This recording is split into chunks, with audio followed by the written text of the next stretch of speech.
called a long shark. And so I'm going to let her tell you about that.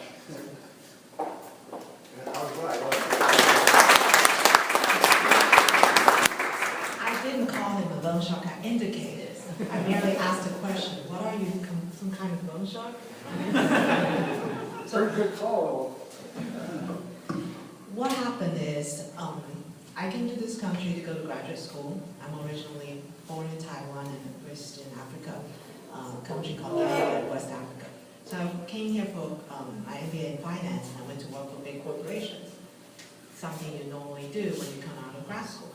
Then by the third large corporation, which is Nortel, I felt there was a lot of bureaucracy and I probably could do better. So I went and started my first startup in fashion, did really well, got on the Emmys red carpet, and had magazine coverage, TV interviews, and production lined up, and all of 12 samples. So that's when I came back and realized I really know how to sell. Now, by the time I did my second startup, I haven't even gotten the product. I already sold in $300,000 enterprise level software. And then I quickly built my company, built my product, and delivered it in 10 months, and so on and so forth. So the lesson here is you gotta really believe in what you can bring to the table. Know your skill set, know your domain expertise. If you don't have the ability to sell, this is not your product, because you don't have the passion to really convey it to everybody around you. You even need that passion to build your team. Co-founders sound so much better than a singular founder, because nobody, as a VC, we don't invest in single gunmen. We invest in the team, and your ability to bring on co-founder shows your ability to build your team beyond the early stage, beyond the first 10 mil, and so on and so forth. Which actually, secret is, we tend to bring another CEO by the time you reach 10 mil, so just bear in mind. But fast forward is, right now, I joined this Sig Mosely's venture fund as a principal in spring, and September comes around, I became a partner, junior partner. Hey, nonetheless, who's checking it, right?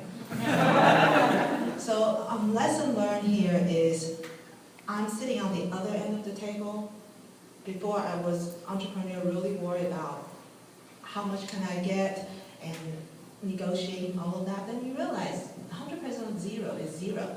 So this is what I always tell the entrepreneur on the other end. It's like, we can help you. You come to me with a concept, with a product. Actually, we're seeing it as just a feature, but we have the ability to stretch it. We have the market vision, we have the connection, we have the leverage. We have even Warner Brothers.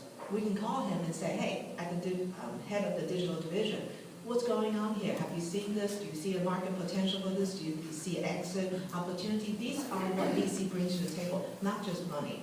And entrepreneurs need to recognize that. And when we look at who we can invest in, we look at domain expertise, coachability, market vision, and all of that.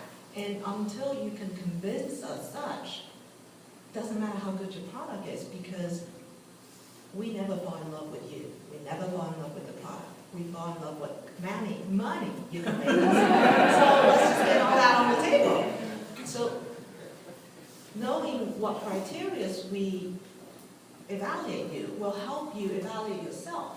Because if you're in this to run a lifestyle business, go do a franchise, because you will have a decent lifestyle. If you want to do this, work like a slave for yourself, for your future, for 3 years, and there's a potential exit that you really can either reset your life or do it over and over again. I'm sure you don't become an entrepreneur because you like a 9-to-5 job. So really know what you're in this for will allow you to see what VCs can bring you to the table. And another thing is, I always advise my entrepreneurs is, until you can sell your first 500 clients, you don't have to close the deal. You just need to talk to your first 500 clients to really know what your value proposition is. Sig mentioned about competitors. We're very much cautious entrepreneurs.